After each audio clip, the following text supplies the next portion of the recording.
ಮೊದಲನೇದಾಗಿ ಎಲ್ರಿಗೂ ಜೈ ಭೀಮ್ ಜೈ ಸಂವಿಧಾನ. ಇಲ್ಲಿ ನಡೆದಿರುವಂತ ಇವತ್ತು ಚರ್ಚೆ ದ್ವೇಷ ಭಾಷಣ ಅನ್ನೋದ್ರ ಕಾಯ್ದೆ ತರಕಂದ್ರೆ ಕಾಂಗ್ರೆಸ್ ಅವರು ಅದು ಯಾವುದೇ ಪಾರ್ಟಿ ಇರಲಿ, ಕಾಂಗ್ರೆಸ್ ಇರಲಿ, ಬಿಜೆಪಿ ಇರಲಿ, ಅದು ಸೆಕೆಂಡ್ರಿ. ಬಟ್ ದ್ವೇಷ ಭಾಷಣ ಬಗ್ಗೆ ಬಿಟ್ಟು ಇಲ್ಲಿ ಬೇರೆ ಬೇರೆ ಮಾತು ಬಗ್ಗೆ ಚರ್ಚೆ ಮಾಡೋದು. ಅತಿ ಹೆಚ್ಚು ದ್ವೇಷ ಭಾಷಣದ ಮೇಲೆ ಕೇಸ್ಗಳಾಗಿರೋದು ಒಂದು ಧರ್ಮದ ಮೇಲಿನ ದ್ವೇಷ ಅಥವಾ ಧರ್ಮದ ಮೇಲೆ ದ್ವೇಷವನ್ನ ಹುಟ್ಟಿಸುವಂತ ಉದ್ರೇಕಕಾರಿ ಭಾಷಣಗಳ ಮೇಲೆ ಅತಿ ಹೆಚ್ಚು ಕೇಸ್ಗಳಾಗಿರೋದು. ಅದೇ ಮೇಡಮ್, ಇಂಡಿಯನ್ ಕಾನ್ಸ್ಟಿಟ್ಯೂಷನ್ ಪ್ರಕಾರ ಆರ್ಟಿಕಲ್ 19 ಪ್ರಕಾರ ಈ ಹಕ್ಕು ಪ್ರತಿಯೊಬ್ಬರಿಗೂ ಅಧಿಕಾರ ಕೊಡುತ್ತೆ. ಆದ್ರೆ ಇವಾಗಿನ ಜನಪೀಳಿಗೆ ಹಾಗೂ ಇವಾಗಿನ ಜನರೇಷನ್ ಹೆಂಗ್ ನಡೀತಿದೆ ಅಂತಂದ್ರೆ ಪ್ರತಿಯೊಬ್ಬರು ಏನ್ ಬೇಕಾದ್ರೂ ಹೇಳಿಕೆ ಕೊಡ್ಬೋದು. ಅವ್ರ ಮೇಲೆ ಯಾವುದೇ ತರನು ಕಾನೂನು ಜಾರಿ ತಗೊಳಕತ್ತಿಲ್ಲ. ಫಾರ್ ಎಕ್ಸಾಂಪಲ್, ನಿಮ್ಮೆಲ್ರಿಗೂ ಗೊತ್ತು ಡಾಕ್ಟರ್ ಬಾಬಾ ಸಾಹೇಬ್ ಅಂಬೇಡ್ಕರ್ ಸಂವಿಧಾನ ರಚನೆ ಅವರು ಮಾಡಿದಾರ ಅಂತ ಹೇಳಿ. ಬಟ್ ಇವಾಗಿನ ಜನರೇಷನ್ ಪ್ರಕಾರ ಏನ್ ಹೇಳ್ತಾರೆ, BN ರಾವ್ ಅವರು ಸಂವಿಧಾನ ಬರ್ದಾರ ಅಂತ ಹೇಳಕತ್ತಾರೆ. ಸೊ ಅದೆಲ್ರಿಗೂ ಗೊತ್ತಿದೆ ಮೇಡಮ್, ಬಾಬಾ ಸಾಹೇಬ್ರೆ ಬರ್ದರು ಅಂತ ಕೇಳಿ. ಸೆಕೆಂಡ್ ಒನ್, ಜಾತಿ ಆಧಾರಿತವಾಗಿ ಎಷ್ಟೋ ಜನ ಮಾತಾಡಕತ್ತಾರೆ. ಎಲ್ಲರೂ ಅದನ್ನ ಮಾತಾಡಕತ್ತಾರೆ. ಇವ್ರು SC, ಇವ್ರು ಮಾದ್ರು, ಇವ್ರು ಹೊಲೆರು ಅಂಡ್ ಸಮಥಿಂಗ್ ಎಲ್ಸ್. ಈ ಕಟಿಂಗ್ ಮಾಡ್ಕೊಳಕ್ ಹೋದ್ರೆ ಕಟಿಂಗ್ ಮಾಡಿಸ್ಕೊಳಂಗಿಲ್ಲ, ಅದ್ರ ಬಗ್ಗೆ ಯಾರು ಮಾತಾಡಂಗಿಲ್ಲ. ಯಾಕಂದ್ರೆ ಇದು ದ್ವೇಷ ಭಾಷಣ ಅಂತ ಕರೆ ಏನ್ ಕಾಯ್ದೆ ತರಕತ್ತಾರಲ್ಲ, ಸೊ ಅದ್ರ ಪ್ರಕಾರ ಹೋಗ್ಬೇಕಂತಂದ್ರೆ ಅದ್ ಮಾಡ್ತಿರೋದು ಒಳ್ಳೇದನೆ. ಅಲ್ಲ ಏನ್ರಿ ಸರ್, ಈ ದೇಶದಲ್ಲಿ ನೀವು ಜಾತಿ ವ್ಯವಸ್ಥೆ ಬಗ್ಗೆ ಮಾತಾಡಿದ್ರೆ ಓಟ್ ಹಾಕ್ತಾರಂತ ತಿಳ್ಕೊಂಡ್ರಿ. ಅದು ಧರ್ಮದ ಆಧಾರದ ಮೇಲೆ ಮಾತಾಡಿದ್ರೆ ಅಷ್ಟ ನಿಮ್ಗೆ ಓಟ್ ಬೀಳೋದು. ಹಿಂಗಾಗಿ ಯಾರು ಜಾತಿ ಸುಧಾರಣೆ ಆಗಬೇಕು, ಈ ಜಾತಿ ವ್ಯವಸ್ಥೆಯಲ್ಲಿ ಏನು ಅಸ್ಪೃಶ್ಯತೆ ಇದೆ ಅದು ಹೋಗಲಾಡಿಸ್ಬೇಕಂತ ತಾವೇನ್ ಮಾತಾಡ್ತಿದ್ರಿ, ಇದಕ್ಕೆ ಯಾರು ಓಟ್ ಹಾಕಲ್ಲ. ಅವ್ರನ್ನ ದ್ವೇಷ ಮಾಡಿ ಇವ್ರನ್ನ ದ್ವೇಷ ಮಾಡ್ರಿ ಅಂದ್ರೆ ಮಾತ್ರ ಓಟ್ ಹಾಕೋದು ಜನ.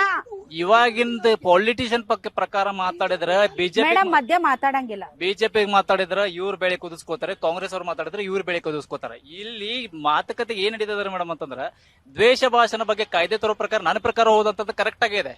ಯಾಕಂದ್ರೆ ಪ್ರತಿಯೊಬ್ಬರಿಗೂ ಹಕ್ಕು ಸಿಗುತ್ತೆ. ಈ ದ್ವೇಷ ಭಾಷಣ ಇವ್ರು ಕಾಂಗ್ರೆಸ್ ಅವ್ರು ತಂದ್ರೆ ಅದು ಅವ್ರಿಗೆ ಅಳವಡಿಸಲ್ವಂತದ್ದು ಇದೆ ಮ್ಯಾಮ್. ಎಲ್ಲರಿಗೂ ಅವ್ರಿಗೂ ಅಳವಡಿಸುತ್ತಲ್ಲ, ಬಿಜೆಪಿಗೂ ಅಳವಡಿಸುತ್ತ, ಅವ್ರಿಗೆ ಅಳವಡಿಸುತ್ತೆ, ಪ್ರತಿಯೊಬ್ಬರ ಸಮಾಜಕ್ಕೆ ಪ್ರತಿಯೊಬ್ಬರಿಗೂ ಅಳವಡಿಸುತ್ತೆ. ಹೌದಲ್ಲ ಮ್ಯಾಮ್? ಸೊ ಅದು ಕರೆಕ್ಟ್ ಆಗಿದೆ. ಇವ್ರು ಹೇಳುತ್ತಿರೋ ಪ್ರಕಾರ ನೋಡಿದ್ರೆ, ಇವ್ರು ಕಿತ್ತಾಡ್ತಿರೋ ಪ್ರಕಾರ ನೋಡಿದ್ರೆ ಅದನ್ನ ಬಿಟ್ಟು ಲೈನ್ ಬೇರೆ ಕಡೆ ಹೋಯ್ತಾ ಇದಾರೆ ಮೇಡಮ್ ಆಕ್ಚುಲಿ ಹೇಳ್ಬೇಕಂದ್ರೆ. ಬಟ್ ನಾನ್ ಪ್ರಕಾರ ಹೇಳ್ಬೇಕಂದ್ರೆ ಅದು ತರುವಂತ ಬಹಳಷ್ಟು, ಯಾಕಂದ್ರೆ ಯಾರು ಹೇಳಿಕೆ ಕೊಡ್ಬೇಕಾದ್ರೆ ಒಂದ್ ಮಿತಿನಲ್ಲಿ ಹೇಳಿಕೆ ಕೊಡೋದಾಗದ ಒಂದು ಅಜಿಕೆ ಇರುತ್ತೆ ಮೇಡಮ್. ಈಗ ದ್ವೇಷದ ಭಾಷಣ ಏನು ಈಗ ಕಾಯ್ದೆ ಮಸೂದೆ ಮಾಡ್ತಾ ಇದ್ದಾರೆ, ನಿಜವಾಗ್ಲೂ ಎಲ್ಲ ಧರ್ಮದವ್ರಿಗಾಗಿರ್ಬೋದು, ಎಲ್ಲ ಪಕ್ಷದವರಿಗೂ ಇದು ತುಂಬಾ ಯೂಸ್ಫುಲ್ ಇದೆ ಮೇಡಮ್. ಯಾಕಂದ್ರೆ ಇವು ನಾವು ನೋಡ್ಬೋದು, ಇವತ್ತ ಎಲ್ಲೇ ಅನ್ಯಾಯಗಳಾದ್ರ, ಇವತ್ತು ನಾವು ಅನ್ಯಾಯಗಳಿಗೆ ನ್ಯಾಯ ಸಿಗೋದಾದ್ರೆ ಎಲ್ಲಿ ಕೂಡ ದ್ವೇಷದ ಭಾಷಣ ಆಗೋದಿಲ್ಲ. ಆದ್ರೆ ದ್ವೇಷದ ಭಾಷಣವನ್ನ ಖಂಡಿಸ್ಲಿಕ್ಕೆ ಒಂದು ಏನು ಈ ಯೋಜನೆ ತಂದಿದಾರ, ನಿಜವಾಗ್ಲೂ ಈ ಸ್ವಾಗತಾರ್ಹ. ಈಗ ರೀ ಇದ ಕಾನೂನೇನು ತಂದಿದಾರ್ರಿ, ಇದ ಸಮಾನತೆಗೆ ಹೆಚ್ಚಿನ ಪ್ರಾಧಾನ್ಯತೆ ಕೊಡೋದೈತ್ರಿ. ದ್ವೇಷ ಭಾಷಣದ ಈಗ ನೀವು ಜಾತಿವಾರ ಮಾತಾಡ್ತಾರೆ, ನೀವು ಜಾತಿವಾರ ಮಾತಾಡ್ತೀರಿ, ಜಾತಿವಾರ ತೆರಿಗೆ ತುಂಬ್ತಾರೋ ಇಲ್ಲೋ, ಅವ್ರ ಭಾರತದ ಪ್ರಜಾಗಳಿದ್ದ ಬಳಕ ಅವ್ರಿಗೂ ಹಕ್ಕು ಐತ್ರಿ. ಆದ್ರೆ ದ್ವೇಷ ಭಾಷಣ ಯಾರು ಮಾಡ್ತಾರಪ್ಪ ಅಂದ್ರೆ ಯಾರು ದ್ವೇಷಿಗಳದಾರು, ಯಾರು ದ್ವೇಷ ಬರ್ತೀನಿ ತಡ್ರಿ. ಈಗ ಯಾರು ದ್ವೇಷ ಭಾಷಣ ಮಾಡ್ತಾರಲ್ಲ ಅವ್ರಿಗೆ ಬಿಸಿ ಮುಟ್ಟಾಕದೈತ್ರಿ. ಈ ದ್ವೇಷ ಭಾಷಣ ಕಾನೂನು ನಿಮ್ಗಾಗ್ಲಿ ನಮ್ಗಾಗ್ಲಿ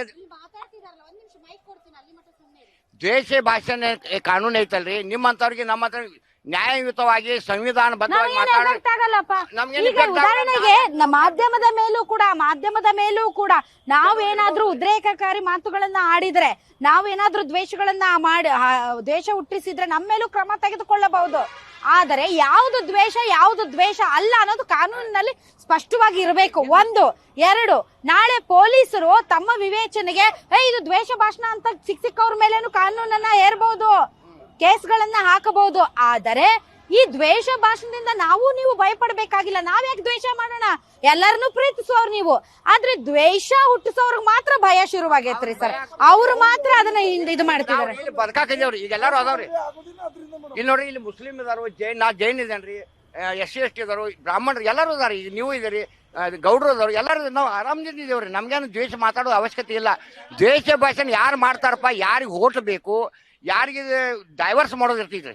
ಯಾವುದೋ ಒಂದು ಯುವಕರಿಗೆ ಉದ್ಯೋಗ ಕೇಳ್ತಾರೆ, ಅವ್ರು ಡೈವರ್ಸ್ ಮಾಡೋದ್ರೆ ಯಾರೇ ಒಂದು ದ್ವೇಷ ಭಾಷಣ ಮಾಡ. ಈಗ ಬಿಜಾಪುರ ಶಾಸಕ ಇತರ ಮ್ಯಾಗ ದ್ವೇಷ ಭಾಷಣ ಮಾಡ್ತಾರ. ನಾವು ಯತ್ನಾಳ ನಮ್ಮ ಗ್ಯಾರಂಟಿ ನ್ಯೂಸ್ ಮ್ಯಾಗ ಭಾಷಣ ಮಾಡಿಬಿಟ್ಟ. ನಿಮ್ಮ ಮಗು ಅಳ್ತಿದ್ಯಾ?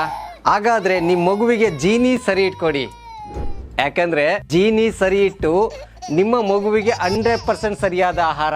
ನಿಮ್ಮ ಮಗು ನೆಮ್ಮದಿಯಾಗಿ ನಿದ್ದೆ ಮಾಡಬೇಕಾ, ದಷ್ಟಪುಷ್ಟವಾಗಿ ಬೆಳಿಬೇಕಾ? ಹಾಗಾದ್ರೆ ಜೀನಿ ಸೈಟ್ ಕೊಡಿ. ಎಲ್ಲಾ ಮೆಡಿಕಲ್ ಶಾಪ್ಗಳು, ದಿನಸಿ ಅಂಗಡಿಗಳು, ಸೂಪರ್ ಮಾರ್ಕೆಟ್ಗಳಲ್ಲಿ ಲಭ್ಯ. ಇವಾಗ ನೀವು ಚಾಲೆಂಜ್ ಮಾಡ್ರಿ, ನೀವು ಚಾಲೆಂಜ್ ಮಾಡಿದ್ ನಿಮ್ಮದು ದ್ವೇಷ ಭಾಷಣ ಅಲ್ಲ, ಅವ್ ಮಾತಾಡಿದ ದ್ವೇಷ ಭಾಷಣ. ಅಂತವ್ರಿಗೆಲ್ಲ ಪಾಠ ಕಲಿಸ್ಬೇಕಾದ್ರೆ ಕಾನೂನು ಬರ್ಬೇಕದ, ಕಾನೂನು ಜಾರಿ ಬರ್ಲತ್ತ ನಾ ಅಭಿಪ್ರಾಯ. ಮೇಡಮ್, ನಾನು 2 ವಿಚಾರಗಳು ಚರ್ಚೆ ಮಾಡ್ತಾ ಇದಕ್ಕೆ ಕ್ಲಾರಿಟಿ ಕೊಡ್ತೀನಿ. ಒಂದು, ನೀವು ಮಾತಾಡ್ಬೇಕಾದ್ರೆ ಹೇಳಿದ್ರು ಹಿಂದೂ ಧರ್ಮ ಅಪಾಯದಲ್ಲಿದೆ ಅಂತ. ಅಲ್ಲ ನಾನಲ್ಲಪ್ಪ, ಅಲ್ಲಿ ಹೇಳ್ಬೇಕಾದ್ರೆ ರಕ್ಷಕರು, ಯಾರು ಧರ್ಮ ಆಯ್ತು ರಕ್ಷಕರು. ರಕ್ಷಕರ ಪರವಾಗಿ ಹೇಳ್ತೀನಿ. ನಮ್ಮ ದೇಶದಲ್ಲಿ ಯಾವುದೇ ಧರ್ಮಗಳು ಅಪಾಯದಲ್ಲಿಲ್ಲ. ಅಪಾಯದಲ್ಲಿರುವಂತದ್ದು ರಾಜಕೀಯ ಪಕ್ಷಗಳು, ಅವರ ಅಸ್ತಿತ್ವಗಳು ಅಪಾಯದಲ್ಲಿದೆ. ಒಂದು. ಇನ್ನೊಬ್ರು ಹೇಳ್ತಾ ಇದ್ರು, ಇವತ್ತೇನಾದ್ರೂ ಕೂಡ ಮುಸ್ಲಿಮರಿಗೆ, ದಲಿತರಿಗೆ ಏನಾದ್ರೂ ಕೂಡ ನ್ಯಾಯವನ್ನು ಒದಗಿಸಿದ್ರೆ ಬಿಜೆಪಿ ಪಕ್ಷ ಅಂತ. ಇವತ್ತು ಬಿಜೆಪಿ ಪಕ್ಷ ಅಲ್ಲ, ನ್ಯಾಯ ಒದಗಿಸಿರೋದು ಭಾರತದ ಸಂವಿಧಾನ. ಇವೆರಡು ಅನ್ನುವಂಥದ್ದನ್ನ ಕ್ಲಾರಿಟಿ ಕೊಡ್ತಾ ಇದ್ದೀನಿ. ಮತ್ತೆ ಭಾರತ ಸಂವಿಧಾನದಲ್ಲಿ ಹೇಳ್ತೀವಿ ಸ್ಟಾರ್ಟಿಂಗ್ ಅಲ್ಲೇ ಪ್ರಸ್ತಾವನೆಯಲ್ಲಿ, ಭಾರತದ ಪ್ರಜೆಯಾದ ನಾವು. ಭಾರತದ ಪ್ರಜೆ ಯಾರು? ನಾವೆಲ್ಲರೂ ಅಂದ್ರೆ ಸಂವಿಧಾನದಲ್ಲಿ ತಿಳಿಸಿರುವಂತೆ ನಾಗರಿಕತ್ವವನ್ನು ಯಾರು ಅರ್ಹತೆಯನ್ನ ಪಡೆದಿರ್ತಾರೋ ಅವರೆಲ್ಲರೂ ಭಾರತೀಯರು. ಇಷ್ಟಿರುವಂತದ್ದು. ಆದ್ರೆ ಇಲ್ಲಿ ಚರ್ಚೆಗಳು ನಡೀತಿದಾವೆ, ಹೊರಗಡೆನೂ ಚರ್ಚೆ ನಡೀತಿದಾವೆ. ಇಲ್ಲಿ ನಾನು ಹಿಂದೂ, ನೀ ಮುಸ್ಲಿಂ, ಇನ್ನೊಂದು ಸಂಘಟನೆ. ಯಾಕೆ ನಾವು ಭಾರತೀಯರು? ಭಾರತವನ್ನ ಕಟ್ಟೋದಿಕ್ಕೆ ಇವತ್ತು ಯಾವ ರೀತಿ ಪ್ರಭುತ್ವ ಬೇಕು, ಯಾವ ರೀತಿ ಕಾನೂನುಗಳು ಬೇಕು ಅಂತ ಚರ್ಚೆ ಆಗ್ತಾ ಇಲ್ಲ. ಹಿಂದೂ ಧರ್ಮ ರಕ್ಷಣೆಗೆ ಏನ್ ಬೇಕು ಅಂತ ಇನ್ನೊಬ್ರು ಮಾತಾಡ್ತಾರೆ, ಮುಸ್ಲಿಂ ಧರ್ಮದ ರಕ್ಷಣೆಗೆ ಏನ್ ಬೇಕು ಅಂತ ಮಾತಾಡ್ತಾರೆ. ಭಾರತದ ಬಗ್ಗೆ ಮಾತನಾಡುವಂತವ್ರು ಸಿಗ್ತಾ ಇಲ್ಲ ಅನ್ನುವಂಥದ್ದು.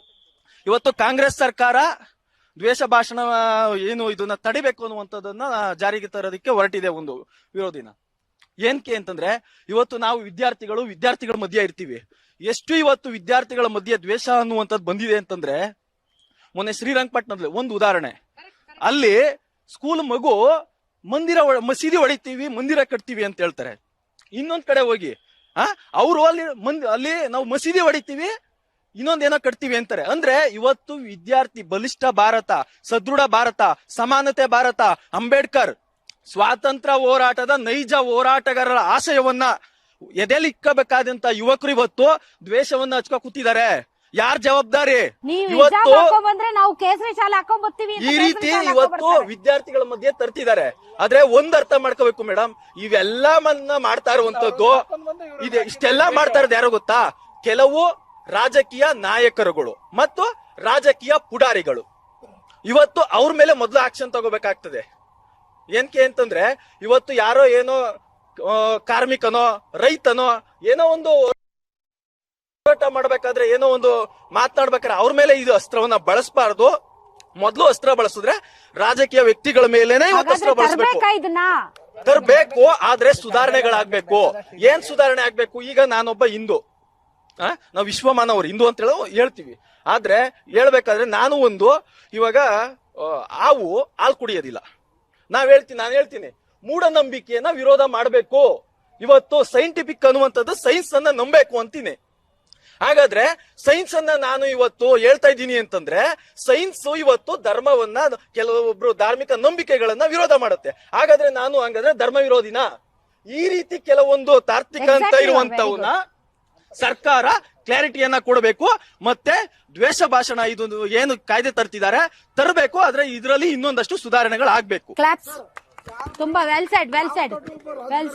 ಇವತ್ತು ದ್ವೇಷ ಭಾಷಣ ನಮ್ಮ ಯತ್ನಾಳ್ ಅಂತ ಕರ್ನಾಟಕದಲ್ಲಿ ಹುಟ್ಟುಕೊಂಡಿದ್ದಂತ ಯತ್ನಾಳ್ ಆಗ್ಲಿ, ಮುತಾಲಿಕ್ ಆಗ್ಲಿ, ಸಿಟಿ ರವಿ ಆಗ್ಲಿ, ಈಗ ಮೊನ್ನೆ ಚಿಕ್ಕಮಗಳೂರಲ್ಲಿ ನಡೆದಂತಹ ಕೊಲೆ, ಒಂದು ಸಂಘ ಸಂಸ್ಥೆ ಬಜರಂಗ ದಳದ ಒಬ್ಬ ಕಾರ್ಯಕರ್ತ, ಅವನ ತಲೆಯಲ್ಲಿ ಏನು ಹೊಕ್ಕೊಂಡಿತ್ತು, ಅವ್ರ ಪ್ರಚೋದನಕಾರಿ ಭಾಷಣಗಳ ಅವ್ರ ತಲೆಯಲ್ಲಿ ಆ ಗುಂಗಿನಲ್ಲೇನೆ ಒಬ್ಬ ಕಾಂಗ್ರೆಸ್ ಕಾರ್ಯಕರ್ತ ಸತ್ತ. ಅವನು ಹಿಂದೂ ಅಲ್ವಾ? ಅವನು ಕೊಂದಿದಂತವನು ಒಂದು ಬಜರಂಗ ದಳದ ಒಬ್ಬ ಕಾರ್ಯಕರ್ತ, ಮತ್ತೆ ಅವನು RSS ಡ್ರೆಸ್ ಮೇಲೆ ಇದ್ದಂತ ಫೋಟೋಗಳನ್ನು ನಾವು ನೋಡಿದೀವಿ. ಅದೆಲ್ಲ ದ್ವೇಷ ಭಾಷಣಗಳಿಂದನೇ ಇವೆಲ್ಲ ಕೊಲೆಗಳಾಗ್ತಾ ಇದೆ. ಮತ್ತೆ ಈ ಮುತಾಲಿಕ್ನಂತವ್ರು ಬಾಯಿ ಬಂದ್ರೆ ಬೆಳಗ್ಗೆ ಸಾಯಂಕಾಲ ಬಡ್ಬಡಿಸ್ತಾ ಇರ್ತಾರೆ, ಜಪ ಬಡ್ಬಡಿಸ್ದಂಗೆ. ಹೋಗಿ ಕೊಲೆ ಮಾಡಿದಂತವ್ರಿಗೆ ಹೋಗಿ ಜೈಲ್ಗೆ ಹೋಗಿ ಅದೇ ಭೇಟಿ ಆಗ್ತಾರೆ. ಅದೇ ಯಾವನಾದ್ರೂ ಮುಸ್ಲಿಂ ಒಂದು ಸ್ವಲ್ಪ ಕಾಮೆಂಟ್ ಇದ್ದಂತ ಸತ್ಯವನ್ನು ಹೇಳಿದ್ರು ಕೂಡ ಅವನು ಭಯೋತ್ಪಾದಕ ಆಗ್ತಾನೆ. ಆದ್ರೆ ಈ ದ್ವೇಷ ಭಾಷಣ ಏನು ತಗೊಂಡ್ ಬರ್ತಾ ಇದ್ದಾರೆ ಯಾರು ನಮ್ಮ ಕರ್ನಾಟಕ ರಾಜ್ಯ ಸರ್ಕಾರ, ಆಸ್ ಎ ಸೆಕ್ಯುಲರ್, ಇದು ಕುವೆಂಪು ನಾಡು, ಬಸವಣ್ಣನವ್ರ ನಾಡು, ಇಂಥದ್ರಲ್ಲಿ ಶಾಂತಿಯುತ ಕಾಪಾಡ್ಕೊಂಡು ಹೋಗ್ಬೇಕಾದಂತಹ ನಮ್ಮ ಕರ್ನಾಟಕ. ಆದ್ರೆ ನಮ್ಮ ಕರ್ನಾಟಕಕ್ಕೆ ಒಂದು ಕಪ್ಪು ಚುಕ್ಕೆ ತಗೊಂಡ್ ಬರುವಂತಹ ಕೆಲವೊಂದು ಕೀಟನಾಶಕ ಹುಳುಗಳು ನಾಯಕರು ಉಟ್ಕೊಂಡಿದ್ದಾರೆ. ಅಂತ ನಾಯಕರದಿಂದ ನಮ್ಮ ಕರ್ನಾಟಕ ಬಹಳ ಒಂದು ಸೇಫ್ಲಿ ನೋಡ್ಬೇಕಾಗುತ್ತೆ. ನಾಳೆ ಬಿಜೆಪಿ ಸರ್ಕಾರ ಬರುತ್ತೆ, ಅವ್ರ ಕೈಯಲ್ಲೂ ಈ ಕಾಯ್ದೆ ಇರುತ್ತೆ, ಅವ್ರ ಏನ್ ಮಾಡ್ಬೋದು?